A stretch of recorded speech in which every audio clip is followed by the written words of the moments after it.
காலத்தை வென்ற சரித்திர நாயகர் கல்கியின் கல்வனின் காதலி. அத்தியாயம் 20. சங்குப்பிள்ளை சரணாகதி. தெருகெட்டு ஓடினவர்களுக்குள்ளே மிகவும் விரைவாக ஓடினவர் நமது கார்வார் பிள்ளைதான். அவரை தொடர்ந்து முத்தையனும் ஓடினான். ஒரு தாவு தாவி அவரை முத்தையன் பிடித்திருக்கக்கூடும். ஆனால் அப்படி உடனே அவரை பிடிக்க அவன் இஷ்டப்படவில்லை. கூட்டமில்லாத தனி இடத்தில் பிடிக்க வேண்டுமென்று கருதி பின்னோடே சென்று கொண்டிருந்தான். கடைசியில் ஊருக்கு கொஞ்ச தூரத்தில் விளக்கு வெளிச்சம் ஒன்றுமில்லாத இடத்தில் ஒரு வைக்கோல் போருக்கு அருகில் அவரை பிடித்து வீழ்த்தினான். அவருடைய மார்பின் மேல் ஒரு முழங்காலை ஊன்றி உட்கார்ந்து கொண்டான். கத்தியை கையில் தூக்கி பிடித்து கொண்டான். சங்கு பிள்ளைவாள், நான் இந்த நிமிஷம் எங்கே இருக்கிறேன் சொல்லும் பார்க்கலாம் என்று கூறி பற்களை நரநரவென்று கடித்தான். சங்கு பிள்ளைக்கு பயத்தில் பாதி பிராணன் போய்விட்டது. தம்பி, என்னை விட்டுவிடு, நான் ஒன்றும் பண்ணவில்லை. ஐயா, என்னை விட்டுவிட, நான் உன் வழிக்கு வரவில்லை என்று விம்மிக்கொண்டே கூறினான். என் வழிக்கு வரவில்லையா? அடடா, பெரியவாள் அப்படியெல்லாம் சொல்லக்கூடாது. என் வழிக்கு வந்துதான் ஆக வேணும் என்று சொல்லி முத்தையன் பயங்கரமாய் சிரித்தான். பிறகு கடுமையான குரலில், அடே படுபாவி, நிஜத்தை சொல்லு. அபிராமி என்ன ஆனாள்? எங்கே இருக்கிறாள்? நிஜத்தை சொன்னால் பிழைப்பாய், இல்லாவிட்டால் ஒரே குத்தில் செத்து போவாய் என்றான்.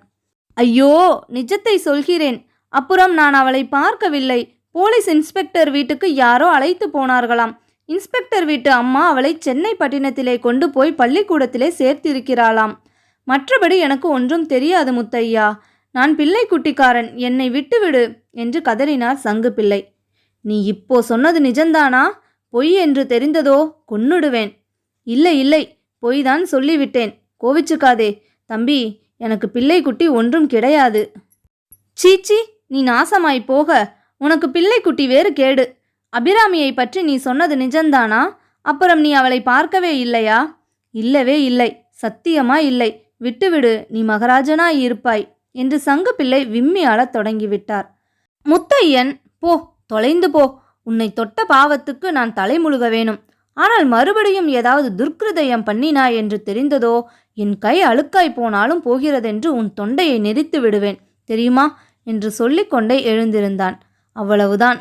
கீழே கிடந்த சங்கு பிள்ளை வாரி சுருட்டி கொண்டு எழுந்து ஒரே ஓட்டம் பிடித்து ஓடிவிட்டார். முத்தையனிடம் சங்கு பிள்ளை தனியாக அகப்பட்டு கொண்ட போது அவன் வெகு காலமாக எதிர்பார்த்து கொண்டிருந்த சந்தர்ப்பம் கிடைத்தது.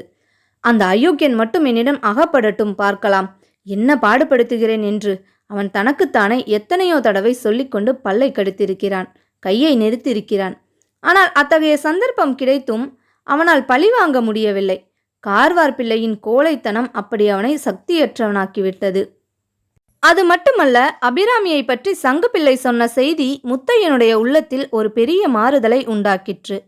அது உண்மை என்பதை அவன் உணர்ந்தான். அவன் மனத்தில் இருந்த கசப்பும் குரோதமும் சட்டென விலகிச் சென்றன. அவன் நெஞ்சை அமுக்கிக் கொண்டிருந்த ஒரு பாரம் நீங்கியது போல் இருந்தது. அன்று வீட்டை விட்டு கிளம்பியதற்கு பிறகு இதுவரை இல்லாத குதூகலம் இப்போது அவனுடைய உள்ளத்தில் பொங்கி எழுந்தது. இத்தகைய மனோநிலையில் அவன் தன் கையை கரையாக்கிக் கொள்ள உண்மையிலே விரும்பாதபடியால் தான் கார்வார் பிள்ளையை விட்டுவிட்டான். அவன் எழுந்து ஓடி போனதும் ஒரு சிரிப்பு சிரித்துவிட்டு குஷாலாக சீட்டி அடித்து கொண்டு சென்றான். இங்கே கல்யாண பந்தலில் கள்ளன் மறைந்ததும் எல்லோரும் மறுபடியும் ஒன்று திரண்டு கும்பல் கூடி பேசினார்கள். முக்கிய விருந்தினரில் ஒருவரான தர்மகத்தா பிள்ளை மற்றும் சிலரை பார்த்து, இத்தனையோண்டு வாண்டு பயல் தனியாய் வந்து இத்தனை காபாரா பண்ணிவிட்டு போகிறான். நாம் எல்லோரும் வாயிலை விரலை வச்சுண்டுதானே நிற்கிறோம் என்று இறைந்தார். கும்பலில் அவர் சமீபத்தில் நின்ற ஒரு சிறுவன் சட்டென்று தன் வாயிலிருந்த விரலை எடுத்தான். அந்த பையனுக்கு வந்த கோபத்தை போலவே அங்கிருந்த இன்னும் பலருக்கும் ரோஷம் பிறந்தது. அவரவர்களும் வாங்க போகலாம், வாங்க போகலாம் என்று சொல்லிக்கொண்டு தடிகளுடனும் லாந்தர்களுடனும் கிளம்பினார்கள். ஊருக்கு கொஞ்ச தூரம் மேற்கே அவர்கள் போனபோது சங்கு பிள்ளை எதிரே வந்தார். அவர் இவர்களை பார்த்து, ஏனையா, நீங்கள் எல்லாம் மனுஷர்கள் தானா? ஏதடா ஒருத்தன் முன்னாலே போறானே, நாம்பளும் போவோம் என்று பின்னால் வந்திருக்க கூடாது? வந்திருந்தால் அந்த திருட்டு பயலை கைப்பிடியாய் பிரிச்சிருக்கலாமே என்றார். அப்போது தூரத்திலே மறுபடியும் சிரிப்பு ஒலி கேட்டது. சங்கு பிள்ளையின் உடம்பு நடுங்கிற்று. அவரை கவனிக்காமல் சிரிப்பு சத்தம் வந்த திசையை நோக்கி எல்லோரும் ஓடினார்கள். ஊருக்கு அரை மைல் மேற்கே ராஜன் வாய்க்கால் இருந்தது. அதில் அப்போது பிரவாகம் நிரம்ப போய்கொண்டிருந்தது. வாய்க்காலின் மேல் மூங்கில் களிகளினால் பாலம் போட்டிருந்தது. முத்தையன் அந்த பாலத்துக்கு சமீபம் வந்தபோது கொஞ்ச தூரத்தில் அதோ போறான், விடாதே, பிடி என்ற சத்தத்துடன் ஜனங்கள் ஓடி வருவதை பார்த்தான். பாலத்தின் முக்கால் பகுதி வரை அவன் சென்று அங்கே உட்கார்ந்து சில மூங்கில் களிகளை பிடுங்கி ஆற்றில் விட்டான். பிறகு அக்கறைக்கு தாவிச் சென்று ஒரு மரத்தின் பின்னால் மறைந்து நின்றான். அவனை தொடர்ந்து ஓடி வந்தவர்கள் பாலத்தின் களிகள் பெயர்க்கப்பட்ட இடத்திற்கு வந்ததும் தொப் தொப் என்று தண்ணீரில் விழுந்தார்கள்.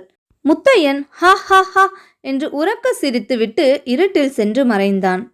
இத்துடன் இந்த அத்தியாயம் நிறைவு பெற்றது. உங்களை அடுத்த அத்தியாயத்தில் நான் சந்திக்கிறேன். அதுவரை உங்களிடமிருந்து விடை பெறுவது நான் உங்கள் நிலா.